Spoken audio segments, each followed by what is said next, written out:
Good morning all of you. आज relations के बारे में हम बताएंगे। रिलेशंस में हमने इसके पहले ऑर्डर्ड पेयर के बारे में बता दिया था कि ordered pair defined non implicit A to B, और इसको बोलते हैं कार्टेशियन प्रोडक्ट के रूप में हम निकालते थे। आज हम वहीं से आगे बढ़ते हैं रिलेशंस का। Let A and B to non empty set, then relation R from A to B is a subset of A cross B. A cross B means Cartesian product of A and B. और Cartesian product में मिलता क्या है? Ordered pair मिलता है, जिसको हम coordinate के सिस्टम में जानते हैं f, y।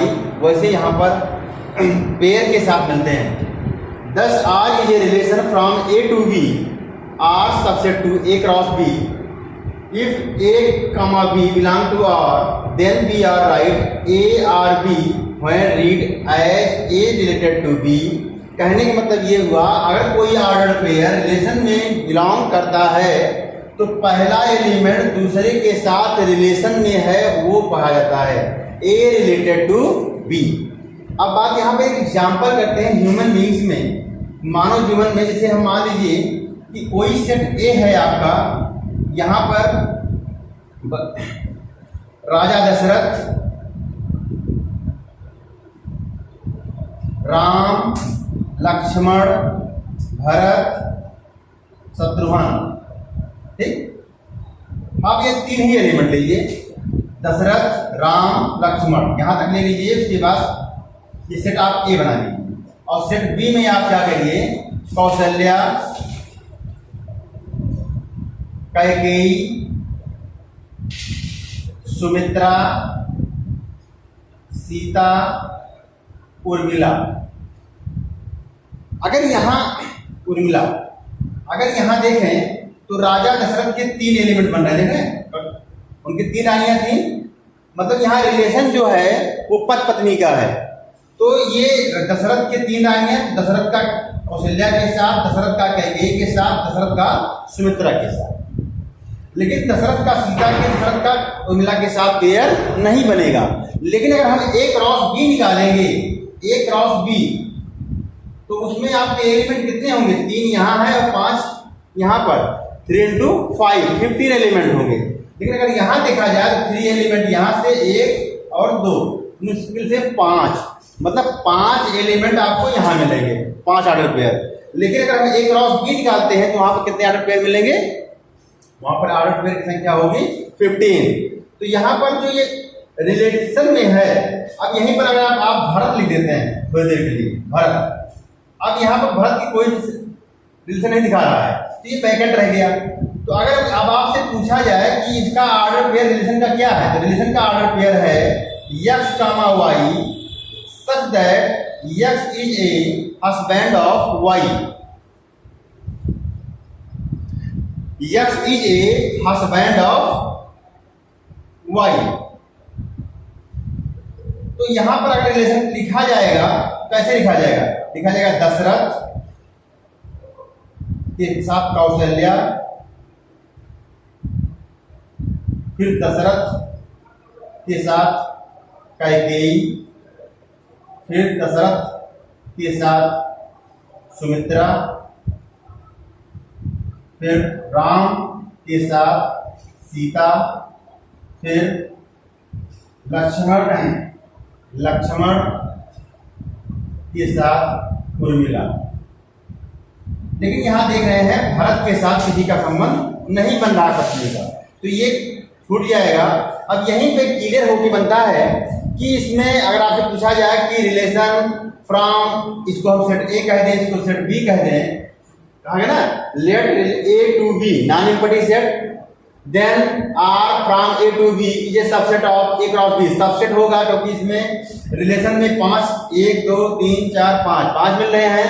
लेकिन अगर आप इसको हम ऑर्डर पेयर में बनाए A क्रॉस B में आपको 15 एलिमेंट मिलेंगे।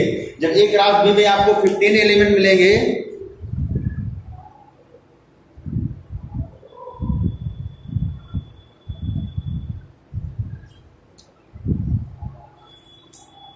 तो यहाँ पर एक क्लास इसमें आपका ये नाम आर जो मिल रहा है वो मिल रहा है 5, लेकिन ये इसमें ये नाम ए क्रॉस बी जो मिलेगा वो क्या मिलेगा, 15 एलिमेंट। इसका मतलब क्या होता है कि R subset to A cross B होगा, ठीक है ना। तो इस तरीके से हम तो एक ह्यूमन बीइंग सिस्टम समझे हैं। अब यहाँ पर बात आती है कि इसका डोमेन क्या होगा, रेंज क्या होगी, कोडोमेन क्या होगा। तो आपको बता दें, जितने का रिलेशन मिले पहले एलिमेंट में, ध्यान सुनिएगा, जितने का रिलेशन पहले से मिले दूसरे में, set of all first elements which is related to second. कहने का मतलब set of all elements in first system में जो सेकंड से रिलेटेड हो उनको हम बोलेंगे डोमेन। तो डोमेन में यहां पर आपका आएगा दशरथ, राम और लक्ष्मण। भरत छूट जाएगा क्योंकि भरत का किसी का रिलेशन नहीं है। फिर यहाँ पर आता है रेंज। रेंज में होता है जितनी इमेज आपको मिल रही है, तो यहाँ पर सबकी इमेज मिल रही है, तो इमेज में आपको कौशल्या भी लिखना है, कैकेयी भी लिखना है, सीता भी लिखना है और 5 एलिमेंट हो जाएंगे। और कोडोमेन की अगर बात करते हैं, कोडोमेन में भी आपके 5 एलिमेंट आएंगे। बस यही डिस्कशन आपको यहाँ पे करना है। कैसे हम डिफिनीशन के अकॉर्डिंग बता रहे हैं, तो आप देखें, let A and B to non empty set, then relation R from A to B is a subset of A cross B. तो जो सेट होगा आर टू बी से ए आर बी से, यहाँ पे भी लिखाया था कि राम सीता, तो राम रिलेटेड टू सीता, किसके, कौन सा रिलेशन है, पत्नी का, मतलब कि हस्बैंड वाइफ का रिलेशन है इसमें। तो इस तरीके से अब बात आती है कि डोमेन एंड रेंज को हम कैसे डिफाइन करते हैं। डोमेन के लिए होता है set of R first component of the order pair, set of all first component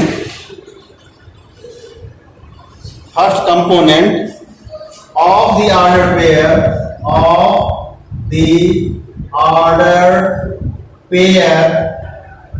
in relation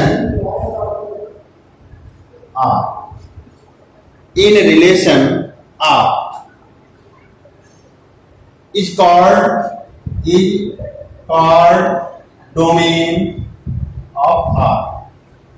तो डोमेन ऑफ R को हम इस तरह लिखते हैं, A such that A belong to B। कहने का मतलब रिलेशन, जितने का रिलेशन बन रहा होगा उसका सेट ऑफ फर्स्ट एलिमेंट क्या कहलाएगा, डोमेन कहलाएगा। बस रेंज की वही बात होती है, जस्ट वही की set of all second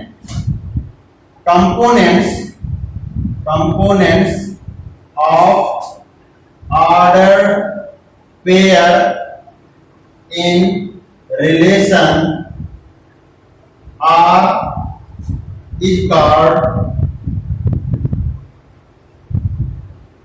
range of R। तो range of R equal to B, second element कौन से, जो रिलेशन में होंगे।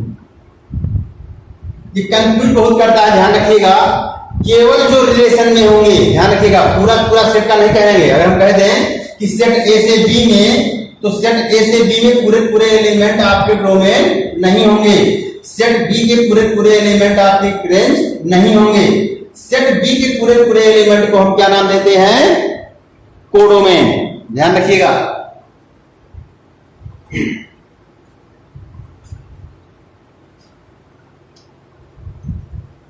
अब यहां पे एक रिमार्क पॉइंट मैं लिख दे रहा हूं कि domain of relation from A to B, domain of relation from A to B, ध्यान रहे A and B non empty set होंगे, इज ए सबसेट ऑफ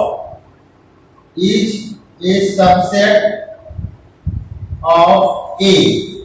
ठीक है, डोमेन जो होगा रिलेशन ए से बी में होगा तो वो कौन सा होगा, subset of A. And range is a subset of B, and range is subset of B. और यहीं पर कोडोमेन क्या हो जाएगा, codomain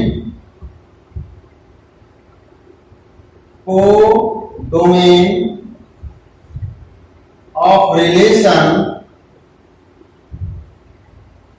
from A to B is a set B।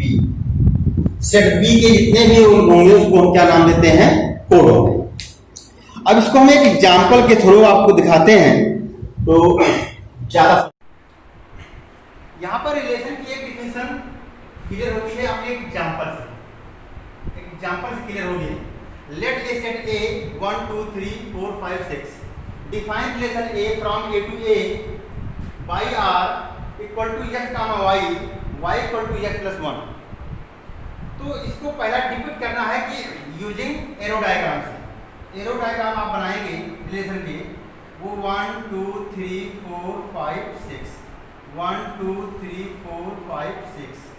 अब यहाँ पर जो रिलेशन आपका डिफाइन है वो ऐसा है कि जो y है वो x में 1 मोर, तो y मतलब सेकंड एलिमेंट फर्स्ट एलिमेंट से 1 मोर है।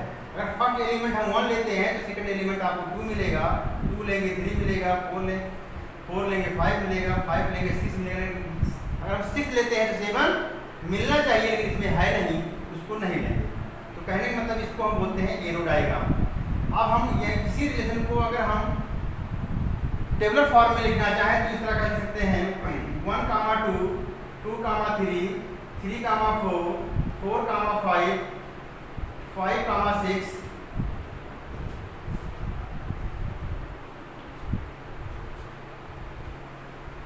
तो ये हमारा पहला काम हो गया इसका। अब यहां से लिखना है आपको डोमेन। डोमेन जिनकी इमेज मिल रही है सेट ए में, जिनकी आपको इमेज मिल रही है उनको हम डोमेन मिलेंगे। तो डोमेन 1 2 3 4 5, तो डोमेन ऑफ आर। फिर कोडोमेन, कोडोमेन सेट ए ही होगा, तो सेट ए में कितने एलिमेंट जो भी होंगे 3 4 5 6, लेकिन रेंज ऑल इमेजेस मतलब all set of all images.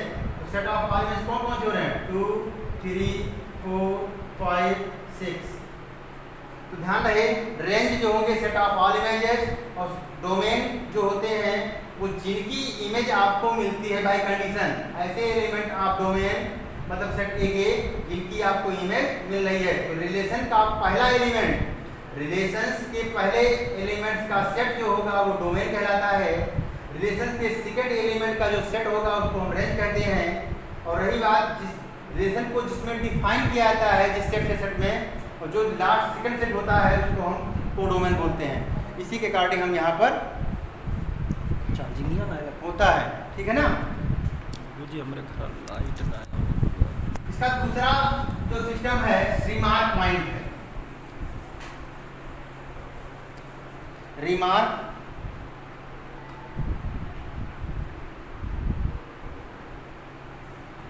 Remarks है कि the total number of relations can be defined, the total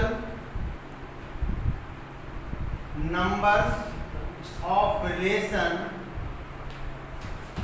can be defined from A to B, from set A to set B is to the power n of A into n of B, where n of A and n of B is number of elements of A and B respectively। कहने का मतलब ये question छोटा एक number में आता है, calculation वगैरह में पूछ लिया जाता है कि टोटल नंबर ऑफ रिलेशंस क्या होंगे जब वो रिलेशन ए सेट ए से बी में डिफाइन हो। तो उसको लिखते हैं to the power n of A into n of B। n of A मतलब होता है कि number of element of A और number of element of B। इसका एक एग्जांपल देखते हैं। find number of relations